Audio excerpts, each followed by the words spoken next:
विद्या के देवी हो सूर्य के रचैया हो। 2025 में जो होगा देखा जाएगा, लेकिन उठाया हुआ कदम अब पीछे नहीं जाएगा। ये हुई ना बात। ना मुन्ना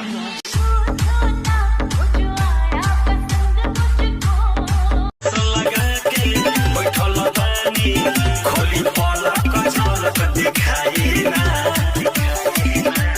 शरद भवानी लगा के बैठल बानी खोली पलक झलक दिखाई ना।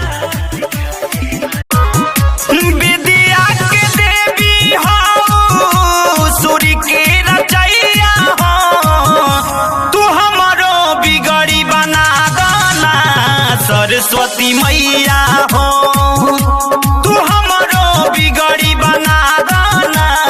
सरस्वती मैया हो।